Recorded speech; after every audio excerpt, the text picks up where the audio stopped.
बोल श्याम आएंगे, आएंगे श्याम आएंगे। हाँ राधे राधे बोल श्याम आएंगे, आएंगे श्याम आएंगे।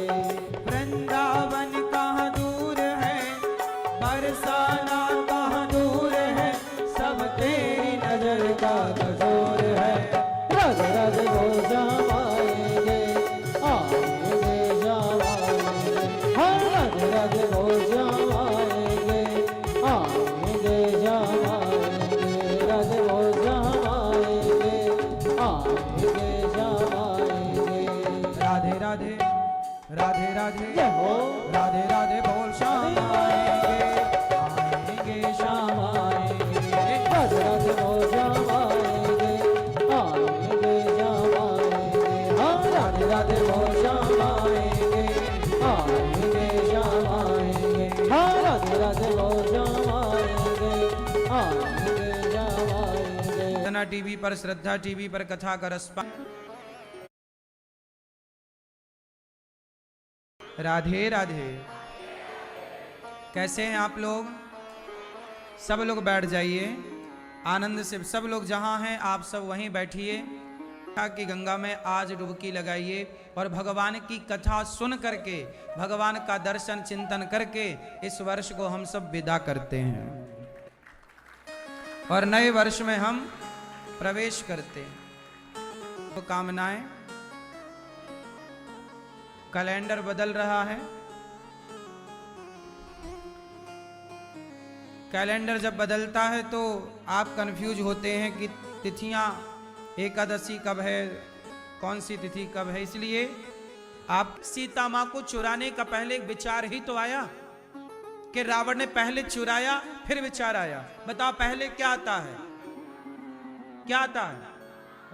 रावण का भी विचार हुआ तो रावण ने पूरा प्रोसेस किया, मारीच को सोने का मृग बनाया, सीता मैया के आगे भेजा, सीता मैया मोहित हो गई और फिर रावण चुपचाप साधु बन के आया। ये रावण की पूरी प्लानिंग थी, पूरा विचार था, पूरा रोड मैप बना के रखा था उसने। ऐसे ऐसे स्टेप बाय स्टेप ये करना है। ये सारे गलत विचार करता गया और गलत विचार आते गए, उस गलत विचार पर अमल करता गया। रावण जैसे ज्ञानी का नहीं हुआ।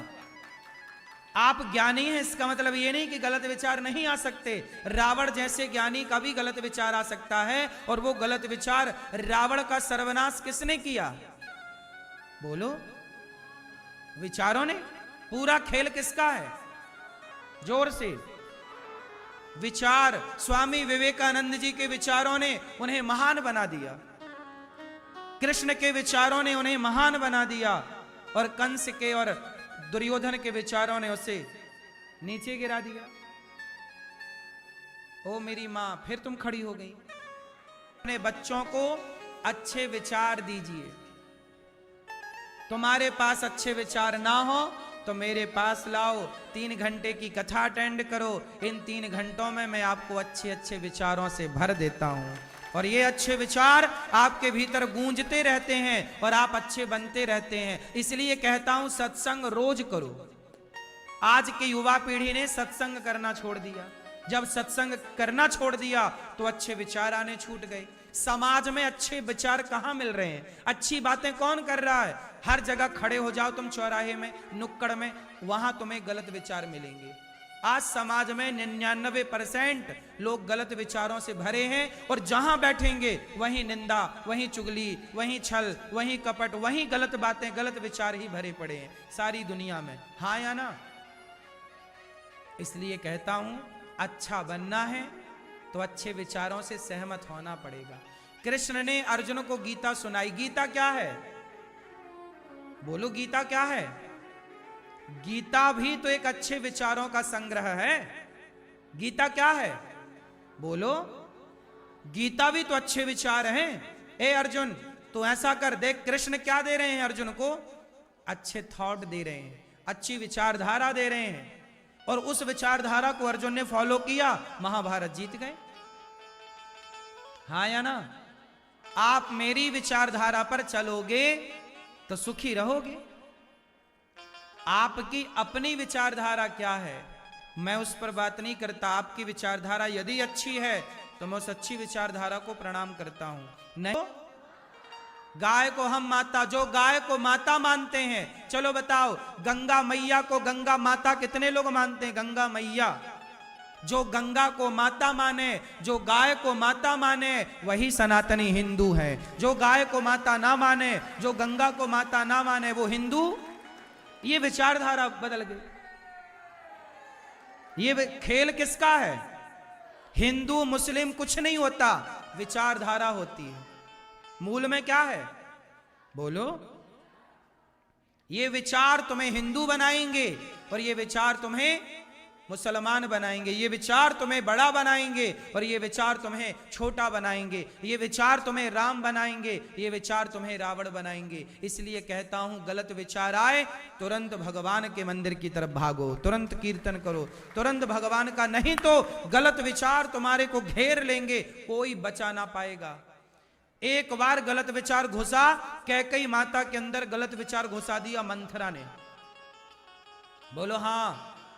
फिर कैकेयी सुनने को तैयार है किसी की? हाँ, वही कहावत आ गई ना कि दिल लगा गधी से तो परी किस काम की।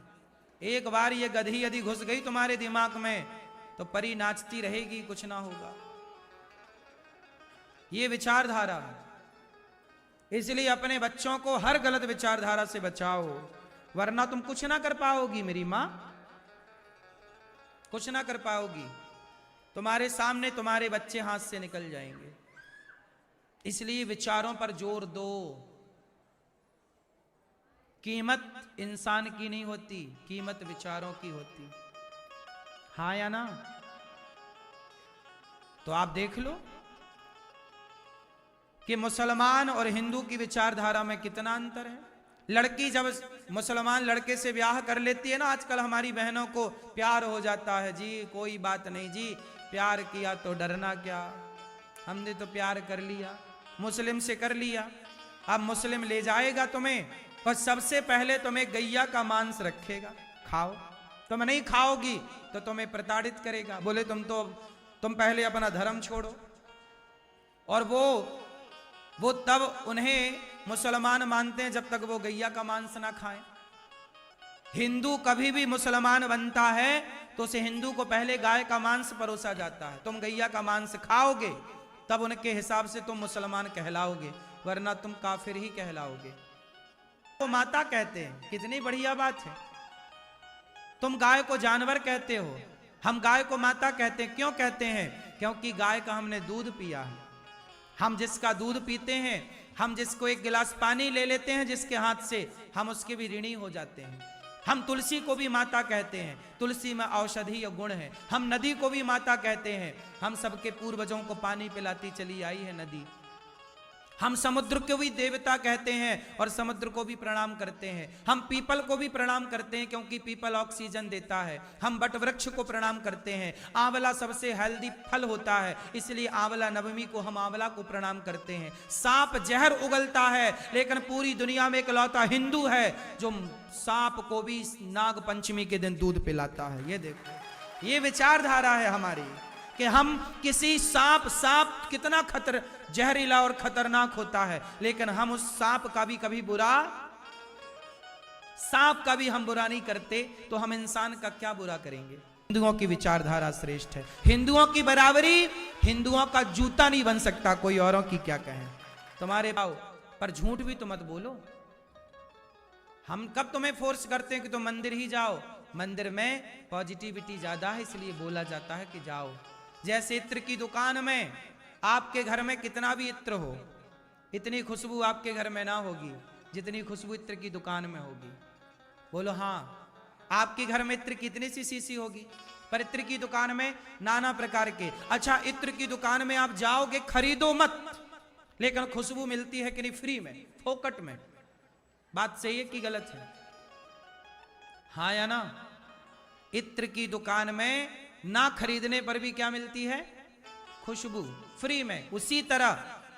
उसी तरह मंदिर में ना कुछ करते हुए भी वहां की पॉजिटिविटी तो हमें फ्री में ही मिल जाती है। इसलिए मंदिर जाने की एक परंपरा है। अब आप लोग वृंदावन आए हैं तो वृंदावन आ बस गए, अब यहां ये विचारधारा जो मैं आपको दे रहा हूं, ये विचारधारा तो आपको फ्री में मिली ना, कोई पैसा। आप व्यापार बिजनेस की कितनी भी पढ़ाई आप पढ़ लो, पर जब व्यापार करने उतरोगे तो पढ़ी बातें कम काम आएगी, अनुभव की बातें ज्यादा काम आएंगी। हाँ या ना? उसी तरह भगवान कण कण में रहते हैं, ये ज्ञान, इस ज्ञान से गुजारा ना होगा। कण कण में रहते हैं भगवान, ठीक बात कह रहे हो उद्धव, लेकिन हमारा गुजारा उस कण कण वाले कृष्ण से नहीं है। हम चाहती हैं कि हमारा कृष्ण जैसे हमें छोड़कर गया, कहकर गया 2 दिन में आऊंगा, तो बताओ क्यों नहीं आए? क्यों हमें छोड़कर चली गई? उद्धव जी समझा रहे हैं और गोपियां कृष्ण के लिए रो रही हैं। अच्छा एक बात बताएं, भगवान की भक्ति का जो चरम सुख है, वह सुख ही यही है कि हम भगवान की याद में तड़पते रहें, रोते रहें। तड़पना, रोना, ये एक भक्ति है। भक्ति का मतलब क्या है? माला जपना नहीं। माला जपना ठीक है, ये भक्ति की शुरुआत हो सकती है, इसे आप शुरुआत कह सकते हैं, पर जो भक्ति का चरम सुख है वो क्या है? भक्ति का चरम सुख है कि भगवान की याद में तड़पना। तड़पना कैसे तड़पना? एक बार स्वामी विवेकानंद जी से किसी ने कहा कि बताओ भक्ति किसे कहते हैं? स्वामी विवेकानंद जी स्नान कर रहे थे गंगा जी में। फिर पूछा कि बताओ भक्ति किसे कहते हैं? स्वामी विवेकानंद जी ने कोई उत्तर नहीं दिया। जब बार बार उसने पूछा कि स्वामी जी बताओ भक्ति किसे कहते हैं, भक्ति किसे कहते हैं, भक्ति किसे कहते हैं, तब स्वामी विवेकानंद जी ने कहा तुम यहाँ आओ। बुलाया स्वामी जी ने और उसे गंगा जी में ले गए थोड़ा गहरे में, और स्वामी जी ने उसे पानी में डुबाया, और डुबा करके स्वामी जी उसके ऊपर चढ़ गए और डुबाए रखा पानी में। वो आदमी पानी के अंदर छटपटाने लगा, तड़पने लगा, बाहर निकलने की कोशिश, स्वामी जी ने दबाए रखा। उसे तो ऐसा लगा वो गए, उसने पूरा जोर लगाया, ऊपर आया, बोला पागल हो गए हो? स्वामी जी वो पागल नहीं हो गए, तेरे प्रश्न का उत्तर था। स्वामी विवेकानंद जी ने कहा कि तूने पूछा ना कि भक्ति क्या है, भक्ति किसे कहते हैं, तो देख जब मैंने पानी में डुबाया ना तो तू छटपटाने लगा ना। काय के लिए छटपटाया? बोले बाहर आने के लिए, सांस लेने के लिए। जैसे सांस लेने के लिए छटपटाया, बाहर निकलने के लिए छटपटाया, ऐसे ही जिस दिन भगवान के लिए तू छटपटाएगा उस दिन भगवान तुझे मिल जाएंगे। भगवान के लिए छटपटाने का नाम भक्ति है। भगवान का भक्त भगवान की याद में रोता है। कैसे रोता है? भरत जी राम से मिलने गए। जब गए तो भरत जी ने जब सुना कि मेरी माँ ने मेरे लिए मुझे राजा बनाने के चक्कर में राम को 14 वर्ष के वनवास में भेज दिया, भरत जी रोए। रोते रोते बेचारे कौशल्या माँ के पास गए। माँ एक बात कहूं माँ? हाँ भरत। माँ गौशाला में आग लगाना, गौशाला में आग लगाने से जो पाप लगता है ना माँ, कोई लोग ना पापी लोग जो होते थे ना वो गौशालाओं में आग लगा देते थे। गौशाला में आग लगी तो गैया जल जाती थी, बंधी खूंटे से, और ऊपर छप्पर पे आग लग गई तो गैया जल जाती थी। अब बताओ गौशाला में आग लगाना पाप है कि पुण्य है? मां भरत जी कह रहे हैं ये बात। मां गौशाला में आग लगाने का जो पाप लगता हो ना मां, वो पाप मुझे लग जाए। आग लगाने का जो पाप लगता हो ना मां, वो पाप मुझे लग जाए। भरत जी कह रहे हैं मुझे लगे वो पाप। क्यों भरत, ऐसा क्यों कह रहे हो? मां गुरुकुल में विद्यार्थी पढ़ रहे हो और वहां गुरुकुल में कोई जाके आग लगा दे, सारे बच्चे झुलस जाएं, मां उसका जो पाप है ना वो पाप मुझे लगे। राम राम मुंह पे हाथ रख दिया कौशल्या माँ ने। भरत तू ये क्या कह रहा है? भरत जी बोले मां गौशाला में आग लगाने का जो पाप है मुझे मिल जाए माँ, इसलिए कि राम को मैंने वनवास, मेरे कारण मेरी माता ने मुझे, मेरे राम को वनवास भेज दिया। माँ आपको तो यही लगता होगा ना कि मैंने माँ से कहा होगा, माँ बताओ मैं किसकी सौगंध खाकर कहूं, माँ मैंने नहीं कहा। अब भरत सफाई दे रहे, पर कौशल्या माँ ने कहा कि बेटा मुझे पूरा भरोसा है, सुन बेटा ये तेरा दोष नहीं है और तेरी माँ कैकेयी का दोष नहीं है बेटा, ये तो विधाता की मर्जी है, ये होनी है और होनी को कौन टाल सकता है बेटा, तू ऐसा मत कह। वो भरत जी रोए, राम के लिए तड़पते रहे। कैकेयी माँ ना जान पाई कि भरत राम से कितना प्रेम करते हैं। कैकेयी माँ अपने बेटे की भावनाओं को ना जान पाई। माँ को ये लगा कि मेरा बेटा राजा बन जाए बस। राम के लिए अयोध्या छोड़कर और राम के लिए जब चित्रकूट गए, खड़े हुए भरत जी, राम को जब सामने देखा तो खड़े खड़े धड़ाम धड़ाम से भरत जी गिर गए। पाही नाथ कहीं पाही गुसाई, भूतल परयूं लकुट की नाई। खड़े खड़े भरत जी गिर गए। भरत जी का ये प्रेम सारे संसार ने देखा। भरत जी ने जो किया है उसी का नाम प्रेम है, उसी का नाम भक्ति है। भरत जी राम के लिए तड़प रहे हैं, ऐसे ही कोई भगवान के लिए तड़पे, उसका नाम भक्त है, वही भक्त है। आप लोगों को लगता है हमने फूल चढ़ा दिए, माला चढ़ा दिया, मिठाई चढ़ा दी, ये हम भक्त हो गए जी। हम तो माला भी जपते हैं महाराज जी, 11 माला, हम 16 माला, 20 माला हम रोज जपते हैं। माला जपते हो आप, अच्छा है, शुरुआत अच्छी है, लेकिन सारी जिंदगी माला ही जपते रहोगे कि कभी भगवान के लिए तड़पोगे? पर गोपियों पर कैसी कैसी बातें दुनिया के लोग करते हैं ना जानने के कारण। गोपी क्या है कोई जान कहां पाया? गोपी उस परम पवित्र प्रेम का नाम गोपी है, प्रेम की ही प्रतिमूर्ति गोपियां। इसलिए कहता हूं माला जपते रहोगे कब तक, इससे थोड़ा आगे बढ़ो। और आगे की कक्षा क्या है? भगवान के लिए तड़पना, भरत जी की तरह। बड़ी विडंबना है। एक दिन हमने एक सज्जन ने कहा गुरुजी हमें गुरु मंत्र लेना है। हमने गुरु मंत्र दिया। हमने कहा सुनो इस मंत्र की 11 माला कम से कम जपो। बोले गुरुजी टाइम नहीं मिलता, समय नहीं मिलता, बिल्कुल कुछ कम नहीं जप सकता हूं क्या? हमने उन्हें समझाया कि भाई ये बताओ, तुम तो बिल्कुल मत जपो, थोड़ी हम देखने आएंगे, थोड़ी भगवान तुमसे शिकायत करेंगे कि तुमने हमारा नाम नहीं जपा। लेकिन एक बात बताओ, आप सब लोग बताओ, आप कहते हो कि समय नहीं मिलता। अच्छा ये बताओ, जितना समय आपको मिलता है या जितना समय आप काम करते हो, वो समय आपको किसने दिया है? बोलो, आपको समय किसने दिया है? जोर से, किसने दिया है? समय दिया किसने है? भगवान ने। और समय किसके लिए नहीं है? भगवान के लिए। कितना बड़ा आश्चर्य है ना मेरी मां। समय दिया है भगवान ने, जीवन किसने दिया है आपको? और समय किसके लिए नहीं है? भगवान के लिए ना होगा।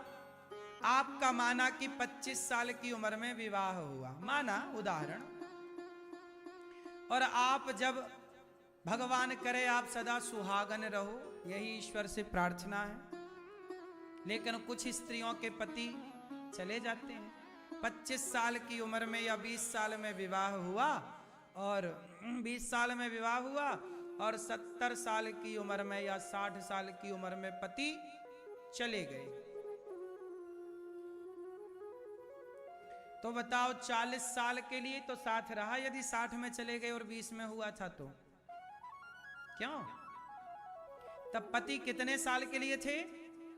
40, 50, किसी के 60, किसी के 70, किसी के आपकी पूरी जिंदगी मतलब सांस रहे तब तक, लेकिन एक ना एक दिन ये रिश्ता भी तो टाटा बाय बाय कह देता है कि नहीं? बोलो हाँ। तो ये पति बीच में ही मिला, 20 साल बाद मिला था आपको, जन्म से तो पति नहीं मिला था आपको। क्यों भैया? जन्म से मिला? पति कब मिले? 20 साल बाद, 18 साल बाद, 25 साल बाद, 30 साल बाद मिले, और 70-80 की उम्र तक टाटा बाय बाय हो गया। 50-60 साल के लिए तो पति मिला। कौन सा तुम्हारा कहते हो जन्म जन्म का साथ है हमारा तुम्हारा, इसी जन्म का तो है नहीं इसकी गारंटी। जन्म जन्म तक राम जाने क्या होगा। बात सही है? तो ये वाला जो पति है ना, ये 40, 50, 60, 70, 80 साल का है, साल के लिए। लेकिन भगवान हमारे पति तो सदा थे, सदा और सदा। हाँ, तो ये बताओ आपके असली पति कौन है? तो भगवान कृष्ण के 16,108 पत्नियां नहीं, संसार का प्रत्येक प्राणी भगवान का है। सारी स्त्रियां ईश्वर की ही पत्नी है, वो माने अथवा ना माने। पर हम सब किसके हैं? इसलिए हमारे पति कौन? और मैं 2006 17 जुलाई को पहली बार वृंदावन आया पढ़ने के लिए, और पढ़ करके 2009 में मैं यहाँ से अयोध्या जी चला गया। अयोध्या जी में पढ़ा मैं, रामचरितमानस वहाँ पढ़ी, भागवत जी यहाँ पढ़ी, और जब पढ़ के फिर मैं भारत के कोने कोने में जाकर के कथाएं सुनाया। उसके बाद जब कोरोना काल आया, हाहाकार मचा पूरे देश में, खाने के लिए लोग परेशान होने लग गए। तो लोग तो घर के भीतर थे, आप लोग तो अपने घर के अंदर थे, कैसे करके अपना दाल रोटी खा रहे थे। लेकिन वृंदावन में तो बहुत सारे संत लोग फुटपाथ पर सोते हैं, और कोरोना के टाइम पे तो कोई किसी को कुछ देने को भी तैयार नहीं था कि कोई छू ले। सबको डर लग रहा था कोरोना ना हो जाए, मर ना जाए। लोगों ने छूना बंद कर दिया, लोगों ने रोटी पानी देना बंद कर दिया, सबके दरवाजे बंद थे, फुटपाथ पर साधु संत थे। तब उस कोरोना काल से भगवान बिहारी जी ने मुझे प्रेरणा दी। उस कोरोना काल में भी मैं अपने घर ही था, लेकिन देखिए प्रेरणा, भगवान ने मुझे प्रेरणा दी कि तुम यहां मत रहो, वृंदावन आओ। फिर मैं वृंदावन आया, और यहां जब मैंने वृंदावन में देखा कि लॉकडाउन था, सब तरफ चारों तरफ बंद था, लेकिन मैंने संतों को देखा, परेशान थे, भोजन की व्यवस्थाएं नहीं। तब बिहारी जी ने प्रेरणा दी कि आप इन संतों को अन्नदान करो। तो कोरोना काल से पहली बार यहां अन्न क्षेत्र बंटना स्टार्ट हुआ, और ये संत जन आकर के भरपेट भोजन लेकर जाने लगे। गरीबों के सिलेंडर खत्म हो गए, आटा खत्म हो गया, वो सब के सब बच्चे यहाँ आते, पेट भर प्रसाद पाते। तब से बताओ, बिहारी जी ने मुझे धाम में यदि बुलाया है तो कोई सेवा का कार्य कराने के लिए तो बुलाया है। इसलिए गौरी गोपाल में बिहारी जी ये दास अनिरुद्ध से, आप सबसे, हम सबसे भगवान इतना सारा काम करा रहे हैं। ये सारा काम कि यहाँ पर ये अखंड रसोई, तब से फिर अन्न क्षेत्र चला, उसके बाद से आज तक एक दिन के लिए भी बंद नहीं हुआ। कोरोना काल में जो अन्न क्षेत्र चला, उसके बाद से फिर अन्न क्षेत्र बंद नहीं हुआ, चलता गया, आज भी चल रहा है। ये देखो, ये उस समय की तस्वीरें हैं, लॉकडाउन की, कोरोना काल की, जब मास्क लगा करके सब कार्य करते थे लोग। लोग मेरे से कहते थे कि कोरोना चल रहा है महाराज जी। हमने कहा कोई बात नहीं, मौत आएगी तो वैसे भी मरना है, तो सेवा करके ही मरेंगे, और क्या। सब लोग अंदर थे, और ये दास अनिरुद्ध तब भी सेवा में लगा हुआ था। ये उस समय का गौरी गोपाल बना नहीं था। देखो ये काम, ये सामने की तस्वीर है, गौरी गोपाल बना नहीं था, काम चल रहा था।